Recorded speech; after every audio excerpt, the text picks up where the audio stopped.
ইয়া আল্লাহ।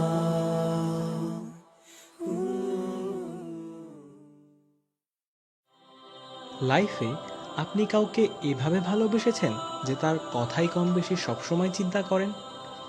না, রোম্যান্টিক ভালোবাসা বলতে আমরা যা বুঝি সেই ধরনের ভালোবাসার কথা আমি বলছি না। এটা এমন এক ধরনের ভালোবাসা যাতে রয়েছে প্রচণ্ড সম্মান, আকুলতা, এক ধরনের তীব্রতা যা আপনার চোখ ভিজিয়ে দেয়। আমার মনে হয় মাইকেল জ্যাকসনের ফ্যানরা ব্যাপারটা ভালো বুঝবে। যখন সে স্টেজে পারফর্ম করত, সবাই ভীষণ আবেগে কান্নায় ফেটে পড়ত। মনে হয় যেন এই হোল সি অফ টিয়ার্স।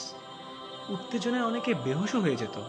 আর কোনো ক্রমে কেউ যদি তাকে একটু জড়িয়ে ধরার সুযোগ পেত, সে তাকে আঁকড়েই ধরে থাকত।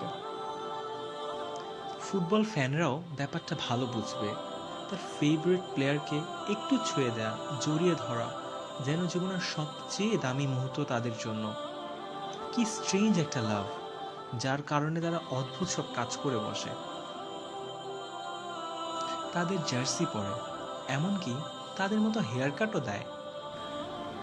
কিন্তু এই সব এক্সাম্পলে কিছু একটা মিসিং। তারা যে সকল সেলিব্রিটির জন্য চোখের পানি ঝরাচ্ছে, সেই সেলিব্রিটিরা তাদের জন্য কখনো কাঁদে কি? মনে হয় না। আর এই ব্যাপারটা সেই ফ্যানরাও অস্বীকার করতে পারবে না।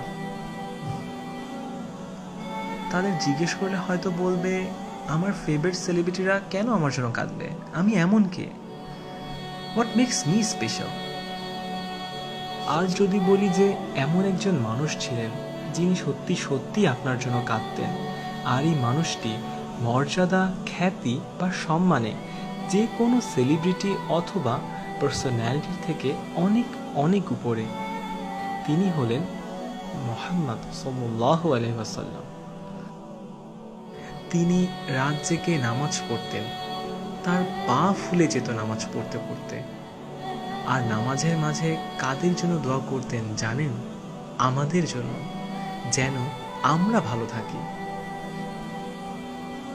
আর এ কথা ভেবেই তার চোখ ভিজে আসতো যে তারপরে আরো অসংখ্য মানুষ আসবে যারা তাকে দেখেনি, তবুও তাকে বিশ্বাস করবে, তার দেখানো পথে চলবে। আর এই মানুষদেরকে তিনি নিজের ভাই বলে সম্বোধন করেছেন। প্রত্যেক নবীকেই একটি বিশেষ দোয়ার সুযোগ দেওয়া হয়েছিল, যেটা অবশ্যই কবুল হবে। আর রাসূল সাল্লাল্লাহু আলাইহি ওয়াসাল্লাম সেই দোয়াটিও রেখে দিয়েছিলেন আমাদের জন্য। আপনার জন্মেরও 1000 বছর পূর্বে আপনার জন্য এই মানুষটি কাঁদতেন। কিন্তু আপনি কতটুকু মূল্যায়ন করছেন তার চোখের জলের?